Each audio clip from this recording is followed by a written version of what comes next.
Wanted to thank everybody for coming on to the class. What's exciting to me as a teacher is the number of people that are interested in, what I call the path for couples.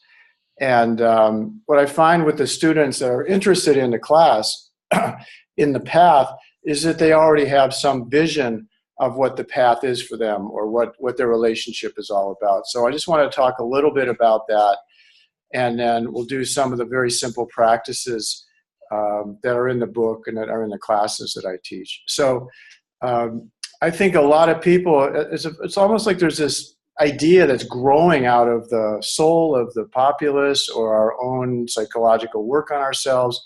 It's a vision that a relationship can be a healing process, that it's a vision that our paying attention to our relationship, to our desire to love, to our reactivity, our reactions, is a transformational path that allows us to open up more deeply to basic human capacities, which is the capacity for love, the capacity for acceptance, forgiveness, for consciousness, for creativity even, for collaboration, and some really powerful states of intimacy and the healing exchange of loving energy.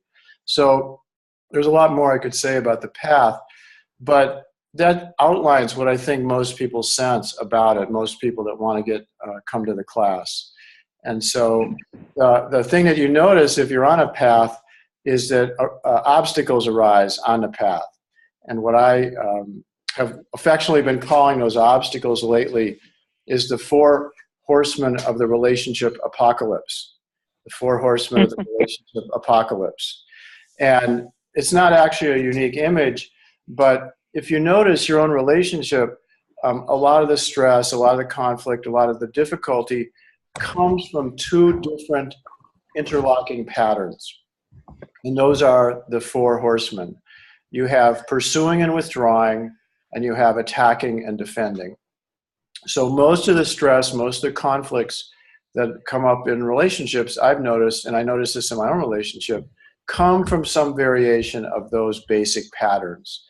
And the thing that's interesting about those patterns, and in the subsequent classes, I want to go into more deeply and each of the ways of healing those interlocking patterns. But I just wanted to start out by saying that there are some commonalities with these patterns.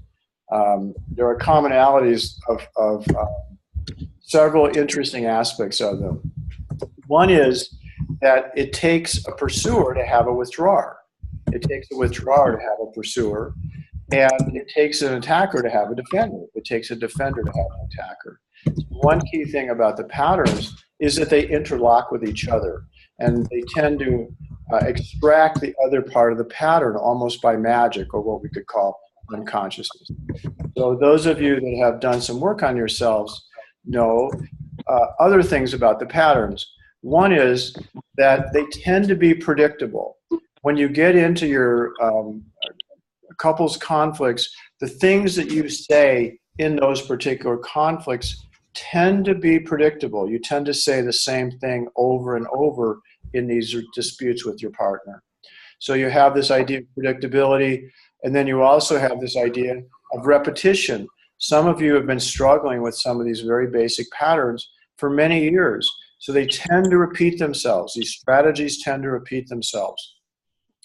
And so a couple of other commonalities that I find interesting, as a person in the healing arts, is if you have self-awareness, if you have some sense of yourself as a conscious person, then usually at the end of the pattern, as it plays out with your partner, two things happen. One is, despite your effort, whatever the pursuer is trying to accomplish, whatever the withdrawer is trying to accomplish, whatever the attacker, the defender, whatever their goal is, they feel separate and distant at the end of the pattern. In other words, these patterns never lead to transformation, intelligence, healing, intimacy. They always lead to distance. Another interesting part about the patterns is that at the end of it, if you've done some counseling, you've done some work on yourself, you feel self-judgmental. You start saying to yourself, why did I do this again? Why am I acting like this again? So there's a kind of unconscious momentum to these patterns. And at the end of a conflict with your beloved, with your partner, you say to yourself, I shouldn't have done that. I shouldn't have talked that way. Why did I do that again? And so sadly, that's an indication of how deeply those patterns are embedded in our consciousness. They're embedded in our habituation, in our training. They are not, I'm happy to say, they are not our essential self. Healers like myself believe that people are essentially good. They have the capacity for love. They have the capacity for generosity, for compassion, for forgiveness, for ease, for creativity. And it's these types of patterns that get in the way, that block that positive release of energy. So another thing we could say about the path for couples is most of you will likely notice that these obstacles tend to arise. And then the good news about it, and it's what I wrote my book about, A Path for Couples, the good news about that is they can be healed, they can be changed.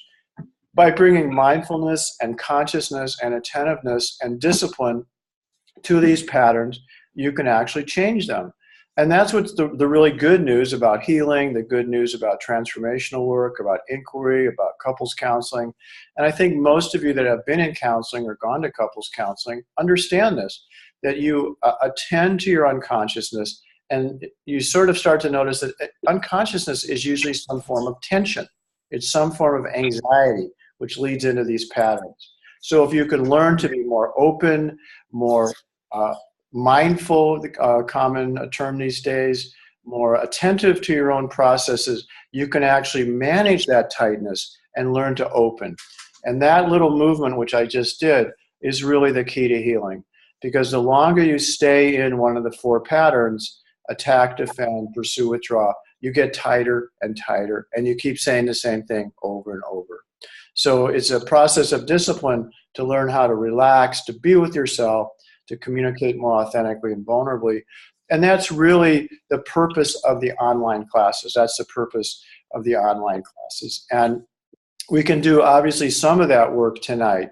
But what I wanted to say, just to conclude this part of the opening talk, is that consciousness is an amazing tool to help us heal and help us to become more loving and more conscious.